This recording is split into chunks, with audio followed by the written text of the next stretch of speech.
పప్పులేమి నానబెట్టకుండా ముందు రోజు నుంచే టిఫిన్స్ కోసం హడావిడి పడకుండా అప్పటికప్పుడు సింపుల్గా హెల్తీ బ్రేక్ఫాస్ట్ చేయాలి అనుకుంటే ఈ రాగి దోశ అనేది చాలా చాలా బెస్ట్ ఆప్షన్ అండి. చాలా సింపుల్గా ప్రిపేర్ చేసుకోవచ్చు, చాలా చాలా టేస్టీగా ఉంటుంది. మరి లేట్ చేయకుండా ఎలా తయారు చేసుకోవచ్చో చూపిస్తాను, మీరు ట్రై చేయండి.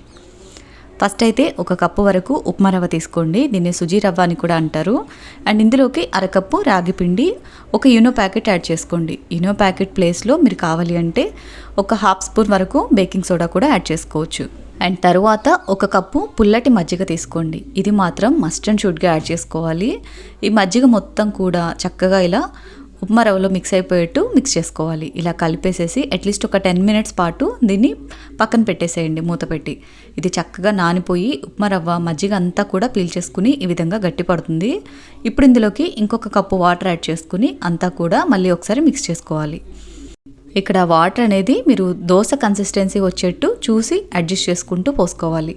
ఇలా చక్కగా వాటర్ వేసేసిన తర్వాత దీన్ని మిక్సీ జార్లో వేసుకుని మెత్తటి దోశ పిండిలాగా గ్రైండ్ చేసుకొని తీసుకోవాలి.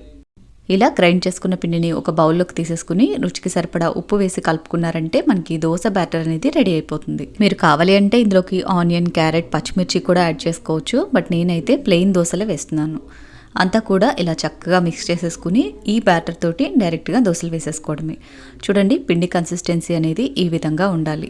మరీ పల్చగా కాకుండా మరీ చిక్కగా కాకుండా ఈ కన్సిస్టెన్సీలో ఉంటే దోశలు పర్ఫెక్ట్గా వస్తాయి. నెక్స్ట్ స్టవ్ మీద దోశ పెనం పెట్టేసుకుని బాగా వేడైన తర్వాత కొంచెం ఆయిల్ రాసి టిష్యూ పేపర్తో క్లీన్ చేసుకుని ఆ తర్వాత దోశలు వేసుకోవాలి. అలా వేసుకుంటే మీకు దోశలు అనేవి ప్యాన్కి అంటుకోకుండా పర్ఫెక్ట్గా వస్తాయి.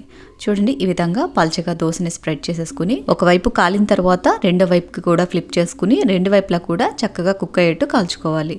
ఈ దోశలు వెయిట్ లాస్ కోసం ట్రై చేసేవాళ్ళు ఇలా ప్లెయిన్గా ఆయిల్ కానీ ఘీ కానీ లేకుండా ప్లెయిన్ దోశల్లాగా వేసేసుకోవచ్చు. ఆయిల్ కానీ ఘీ కానీ యాడ్ చేసుకోకపోతే ఇందులో ఫ్యాట్ లెవెల్స్ అనేవి చాలా తక్కువగా ఉంటాయి. సో వెయిట్ లాస్ అయ్యే వాళ్ళు అలా ట్రై చేయండి. వెయిట్ గెయిన్ అవ్వడానికి కానీ పిల్లల కోసం ప్రిపేర్ చేసినట్లయితే మాత్రం డెఫినెట్గా కొంచెం ఘీ యాడ్ చేసుకోండి. ఫ్లేవర్ చాలా బాగుంటుంది, వాళ్ళైతే చాలా ఇష్టంగా తింటారు. ఈ దోశలు నార్మల్ దోశల కన్నా కూడా సింపుల్గా చేసుకోవచ్చండి. పెనానికి అస్సలు అంటుకోవు, చాలా చాలా ఈజీగా ఉంటాయి. ఎవరైనా సరే చాలా ఈజీగా ప్రిపేర్ చేసుకోవచ్చు. అంతేకాకుండా దీనికి ఏ కాంబినేషన్ అయినా, అంటే చట్నీ అయినా లేదా నాన్ వెజ్ కర్రీస్ అయినా ఏ కాంబినేషన్ అయినా సరే, చట్నీ లాంటివి ప్రిపేర్ చేసేంత టైం లేకపోయినా సింపుల్గా నార్మల్ కారం ఏదైనా పైన చల్లేసుకుని దోశలు వేసుకున్నా సరే చాలా టేస్టీగా ఉంటాయి. సో తప్పకుండా ఈ సింపుల్ అండ్ టేస్టీ దోశల్ని మీరు ట్రై చేయండి. ట్రై చేశాక మీకు ఎలా కుదిరిందో కామెంట్ చేయండి. ఈ వీడియో నచ్చితే లైక్ చేయండి. ఇలాంటి మరిన్ని ఇంట్రెస్టింగ్ వీడియోస్ని మిస్ అవ్వకుండా చూడాలి అనుకుంటే సబ్స్క్రైబ్ చేసుకోండి. Thank you for watching. మరో మంచి వీడియోతోటి మళ్ళీ కలుద్దాం.